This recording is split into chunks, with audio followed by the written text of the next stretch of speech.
beliau tadi ada rentang waktu 5 tahun.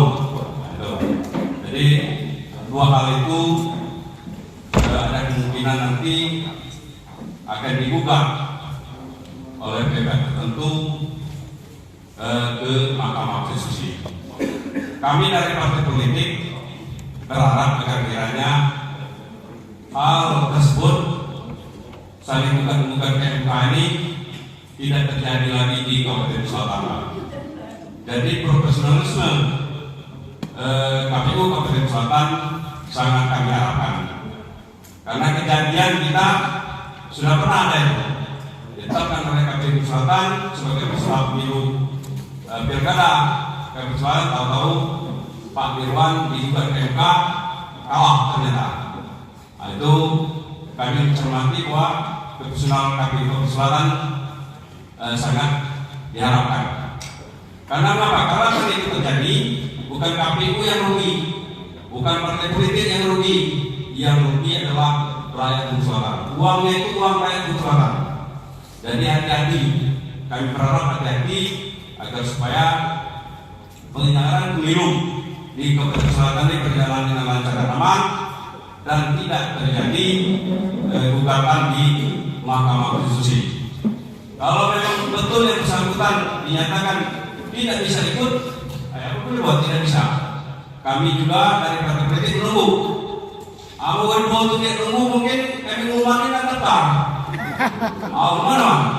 Nah, jadi jujur sekali lagi, mungkin harapan semua masyarakat Selatan, berurusan KPU Selatan sangat kami harapkan agar adanya pilkada Kabupaten Selatan yang insya Allah dilaksanakan 27 November 2024 berjalan dengan lancar dan aman dan menghasilkan pemimpin yang berkualitas.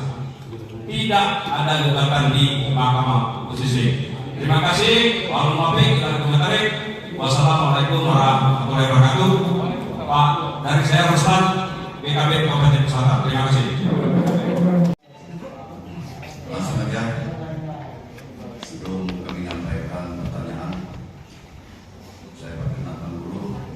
Nama saya Seruti dari organisasi KPU Selatan. Mungkin hampir sama dengan pertanyaan yang pertama tadi, masalah PKPU 2024 tentang pasal 19 huruf C dengan huruf E dan pasal 17. Ini kan banyak penafsiran berbeda. Jadi kami mohon penjelasan. Sedangkan ini kan tahapan pilkada akan segera mulai, yaitu tanggal 27 sampai dengan 29 bulan Agustus 2024. Sedangkan pendaftaran calon, sedangkan tanggal 22 bulan depan penetapan calon. Jadi dengan melihat tahapan itu sudah sewajarnya kami peserta dan pemilih mengetahui aturan yang mengatur pelaksanaan pilkada. Jadi mohon penjelasan. Memang isu-isu yang berkembang pada saat ini kita sudah tahu bakal calon-calon itu informasi apa yang disampaikan pertanyaan yang nomor 1 tadi, Pak Kusnan katanya calon, Pak O juga calon, dan ada juga yang mengatakan ada yang bisa, ada yang tidak. Namun penjelasan yang dari KPU supaya kami jangan meraba-raba nanti. Mungkin itu yang perlu kami sampaikan atas perhatian. Terima kasih. Wassalamualaikum warahmatullahi wabarakatuh. Tahun 2024, tanggal 8 Juli tahun 2024, yang intinya mungkin bisa saja ditafsirkan sama dengan pertanyaan sebelumnya, namun saya akan bacakan secara spesifik pertanyaan yang kami sampaikan beberapa kali dalam surat. Yang pertama terkait mengenai tafsir dalam frasa kalimat masa jabatan yang telah jalani setengah atau lebih adalah sama dan tidak membedakan baik yang menjabat secara definitif maupun secara pejabat sementara. Itu di huruf C. Selanjutnya pada frasa penghitungan masa jabatan secara pelantikan, yang pada saat itu KPU Kabupaten Bengkulu Selatan membalas surat kami tersebut dengan menyatakan menunggu juknis dari KPU RI. Selanjutnya, pertanggal 1 Agustus tahun 2024, KPU RI sudah mengeluarkan pedoman teknis nomor 1090 tahun 2024, yang mana pedoman teknis tersebut mengatur tentang pemeriksaan kesehatan. Nah, pertanyaan saya selanjutnya, petunjuk teknis mana yang saat ini sudah turun selain yang saya bacakan tadi? Apakah saya ada yang terlewat sehingga KPU Kabupaten Bengkulu Selatan melaksanakan sosialisasi ini? Karena sebelumnya KPU mengatakan menunggu petunjuk teknis, sedangkan petunjuk teknis yang turun tidak mengatur secara spesifik, menjelaskan secara spesifik tentang pasal 19 huruf C dan huruf E tersebut. Terima kasih. Assalamualaikum warahmatullahi wabarakatuh. Ya, saya bacakan ya. Di pasal 14 PKPU 8 tahun 2024.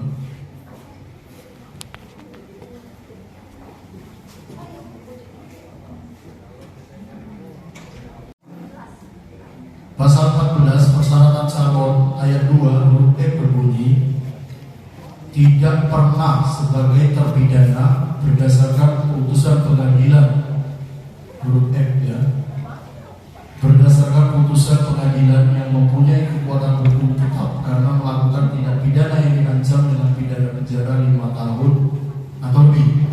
Jadi kami garis bawahi tidak pernah, terus kemudian pidana penjara yang diancam pidana penjara 5 tahun atau lebih, kecuali tadi ya, kecuali terpidana melakukan tindak pidana kealpaan atau tindak pidana politik dan seterusnya telah melewati, terus kemudian di bawahnya telah melewati jangka waktu 5 tahun setelah mantan terpidana selesai menjalani pidana penjara berdasarkan putusan pengadilan yang telah memperoleh kekuatan hukum tetap dan secara jujur atau terbuka mengumumkan mengenai latar belakang jati dirinya sebagai mantan terpidana, bukan sebagai pelaku kejahatan yang berulang. Ada kejelasan lagi ditambah di pasal 17. Di pasal 17 bahwa syarat telah melewati jangka waktu 5 tahun setelah mantan terpidana selesai menjalani pidana penjara berdasarkan putusan pengadilan yang telah memperoleh kekuatan hukum tetap sebagaimana dimaksud pasal 14 ayat 2 huruf E terhitung sejak tanggal selesai menjalani masa pidananya, sehingga tidak mempunyai hubungan secara teknis administratif dengan kementerian yang menyelenggarakan urusan pemerintahan di bidang hukum dan hak asasi manusia sampai dengan hari penetapan pasangan calon. Jadi ada 3 hal yang mau kami sampaikan di sini. Yang pertama bahwa tadi di awal kami sampaikan ancaman 5 tahun atau lebih, itu yang kami garis bawahi. Itu ada 2 poin tadi yang memang tidak dibenarkan sama sekali, bandar narkoba dan kejahatan terhadap seksual terhadap anak. Terus kemudian ada ancaman. Jadi kemarin juga kita pertanyakan ke KPU RI, ada ancaman di atas 5 tahun penjara, 5 tahun atau lebih. Terus kemudian ada yang ancamannya. Untuk yang ancamannya itu di bawah 5 tahun penjara tidak berlaku jeda. Tidak berlaku jeda selama 5 tahun. Nah, untuk yang ancamannya di atas 5 tahun penjara itu berlaku jeda selama 5 tahun. Nah, kami sebagai KPU nanti runutannya kira-kira begini. Penetapan itu di tanggal 22 September karena aturannya itu berlaku jeda itu di 22 September. Nah kalau hitungan matematisnya kira-kira turunnya di bawah jeda itu di bawah dari 22 September 2024 jedahnya 5 tahun itu kira-kira 22 September 2019 kalau saya 19, 20, 21, 22, 24. Ya artinya ketika mundur ke belakang itu, jadi aturannya begini. Yang bersangkutan itu ketika ancamannya di atas 5 tahun penjara maka berlaku jeda selama 5 tahun sesuai dengan pasal 17 yang tidak ada kaitan sama sekali secara teknis maupun ya 5 tahun kira-kira begitu. Nah nanti untuk urusan administrasinya kewenangannya bukan di kami. Nah kami akan mempertanyakan itu ke Kemenkumham atau Lapas nanti tanggal berapa yang bersangkutan sama membawa surat bebas yang tadi disampaikan di pasal 17 tidak ada kaitan secara teknis maupun administratif dan itu kita verifikasi kepada yang bersangkutan dan kami ke depannya setelah melakukan verifikasi ini juga akan bukan melibatkan tapi mengikut sertakan seluruh yang ada hubungannya dengan pencalonan. Satu, terkait dengan ijazah kami akan mengikut sertakan Cadin. Terus kemudian terkait dengan ancaman kami juga akan melibatkan misalnya unsur Forkopimda dalam hal ini Kejari. Terus kemudian terkait dengan administrasi yang bersangkutan bebas murni nanti kita akan melibatkan atau mengikut sertakan Lapas dalam Pokja. Kira-kira begitu. Jadi setelah yang bersangkutan mendaftar di samping nanti misalnya setelah ada verifikasi pendaftaran syarat pencalonan juga ada syarat calon yang akan kami faktualkan juga bersama dengan Pokja. Kira-kira itu untuk jawaban yang tadi yang disampaikan. Jadi kami person tidak bisa menyebutkan calon ini dan calon itu. Kami tidak bisa Pak karena secara prinsip kami adalah pelaksana regulasi yang mengikuti aturan yang kemudian diturunkan. Kira-kira itu yang perlu kami sampaikan. Jadi yang kami sampaikan ini adalah yang sudah disampaikan oleh KPU RI terus kemudian disosialisasikan juga oleh KPU Provinsi dan berjenjang. Jadi kami membuat jawaban ini juga bukan dari berimprovisasi kira-kira begitu, bukan improvisasi atau bukan mencari-cari, tapi memang sudah aturannya.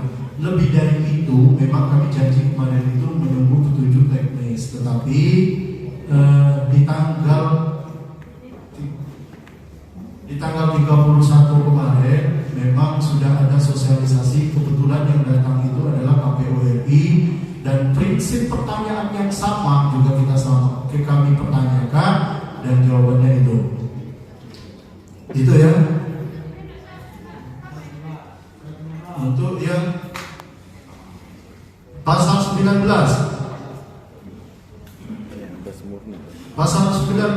itu sama kemarin ada juga yang kami pertanyakan hal yang sama.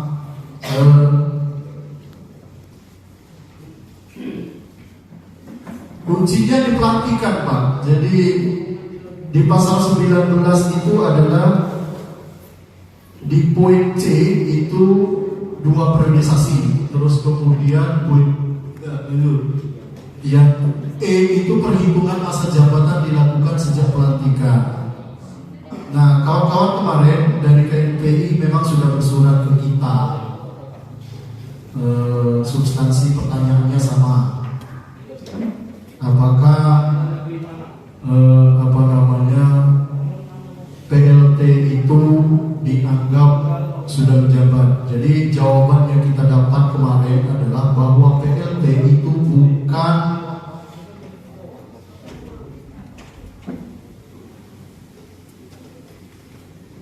PLT itu tidak PLT itu melaksanakan tugas dan wewenang kepala daerah, Pak. Jadi artinya yang bersangkutan itu statusnya masih wakil kepala daerah kalau posisinya, karena di bunyi itu ada, coba ditampilkan dong, Undang-Undang Nomor 23 Tahun 2014. Kenapa norma pejabat itu sejak dilantik?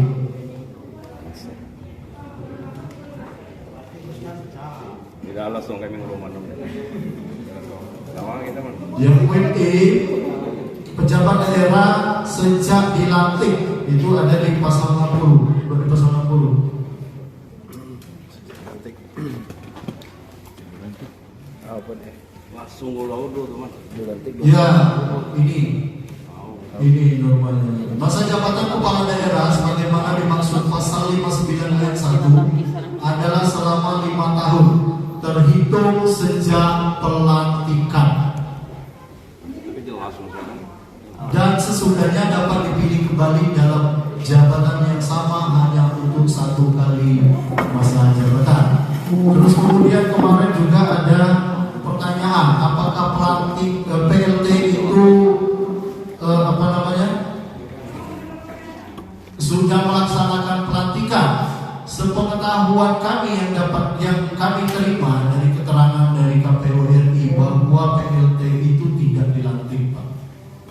Itu yang kami terima. Jadi PLT itu tidak dilantik. Aturannya ada di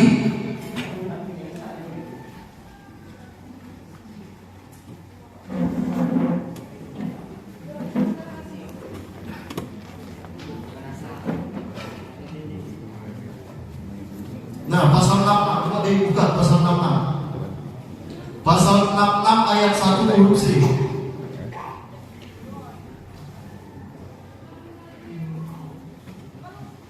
Ya, dari atas. Ya, wakil kepala daerah mempunyai tugas saat A membantu kepala daerah dalam ada 4 poin. Yang B memberikan saran dan pertimbangan kepada kepala daerah. Yang C, ini dia poinnya, Pak, melaksanakan tugas dan wewenang kepala daerah apabila kepala daerah menjalani masa tahanan. Kami garis bawahi menjalani masa tahanan atau berhalangan sementara. Jadi itu normanya, Pak, yang dimasukkan oleh maksud dari poin itu. Kenapa yang dipertanyakan kawan-kawan, kenapa PLT itu tidak sama tidak? Itu jawabannya. PLT itu adalah tetap statusnya adalah wakil, atau di tempat kita itu adalah wakil bupati yang diberi tugas ketika yang kepala daerah sedang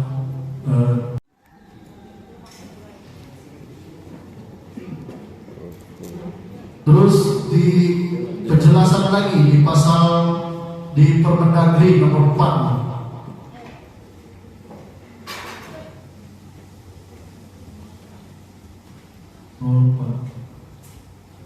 Nomor 4 tahun 2003 tentang pejabat gubernur, bupati dan wali kota, pasal 1, 6, 7. Nah, itu dia. Nah, ini, Pak, yang dimasukkan itu norma-norma. Permendagri nomor 4. Atas lagi Permendagri atas dulu. Judul. Ya. Itu dijelaskan lagi di sana, Dewa. Di Permendagri nanti bisa dibaca sendiri atau di-download.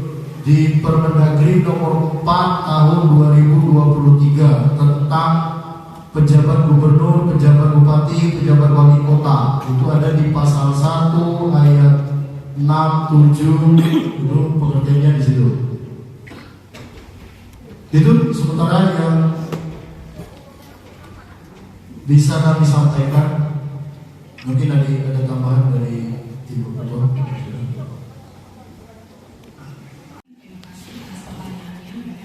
Intinya ada 2 poin tadi. Pasal yang mengenai narapidana sudah kami jelaskan. Nanti kami tidak bisa menjadi siapapun yang akan mendaftar. Yang terpenting bagi kami KPU,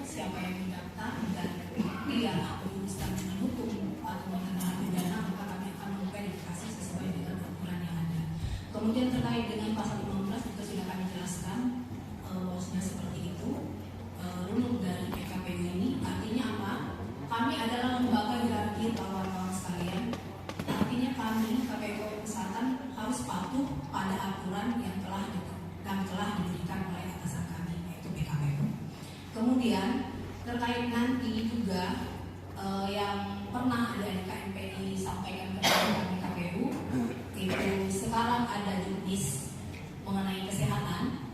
Nah, pada saat kami melaksanakan lapor kemarin, kami sudah mengusulkan bahwasanya kami minta dipertegas kembali poin-poin yang tersebut dalam itu tadi di dalam SE untuk dibunyikan. Itu sudah kami sampaikan pada saat. Insya Allah kita tunggu ya dari sekarang.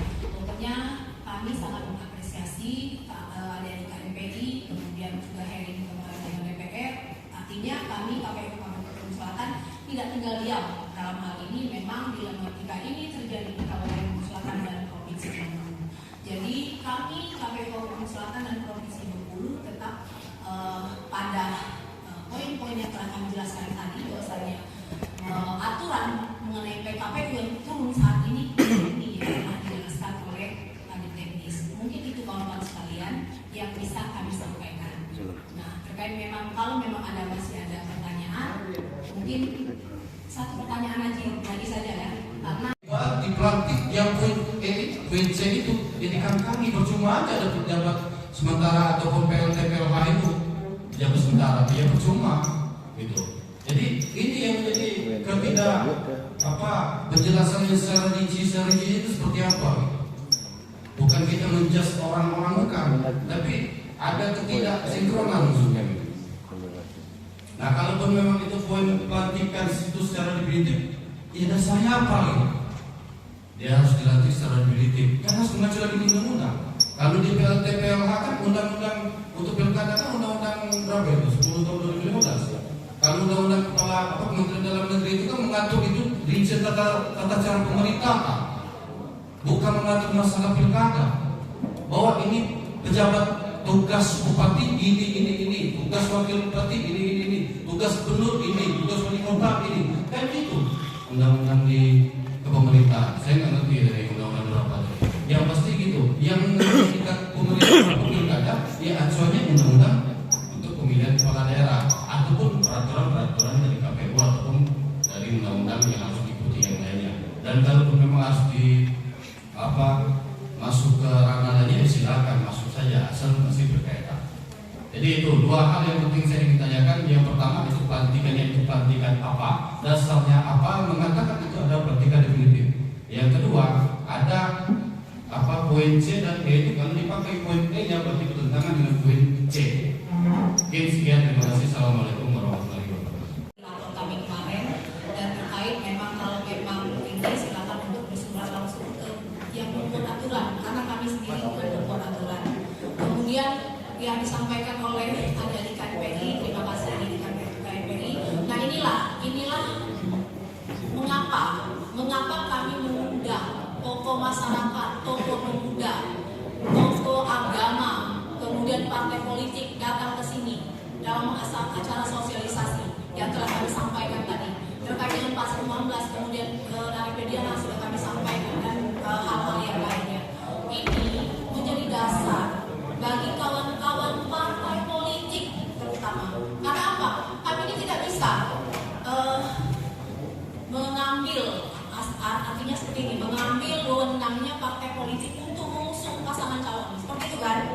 Jadi kami kembalikan kepada partai politik, kemudian tokoh masyarakat sendiri bagaimana nanti menyambung dari sosialisasi kami ini ke masyarakat seperti apa, seperti itu kawan-kawan. Karena apa? Kami penyelenggara ini tidak bisa menjadi siapapun yang tidak bisa menjadi calon. Semua masyarakat Kabupaten Bengkulu Selatan ini bisa mendaftar menjadi calon. Nanti pada saat verifikasinya itu yang akan menentukan. Nah, kita tidak akan menentukan banyak kembali mengenai pasal tadi karena itulah yang kami dapat dari beberapa kali lapor dan kita terakhir ini menunggu juknis terakhir. Nah, saya mengharapkan dan menghimbau kepada partai politik, usunglah bakal calon ini yang memang berkompeten, kemudian yang memang bisa kita ajukan dan sebagainya, yang insya Allah kalau bisa juga yang tidak bermasalah. Seperti itu kan? Seperti itu Pak Amal sebagai tokoh masyarakat kiranya kan harapan kita bersama. Nah, saya sebagai KPU dan juga Ketua KPU Selatan sangat terima kasih dengan masukannya. Sejauh ini memang dilematika untuk Pilkada Bengkulu Selatan dan Provinsi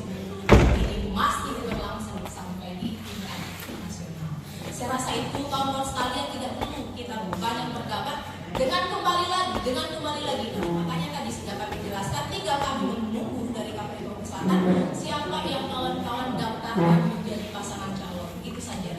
Mungkin itu kami akhiri. Billahi taufiq wal hidayah. Wassalamualaikum warahmatullahi wabarakatuh.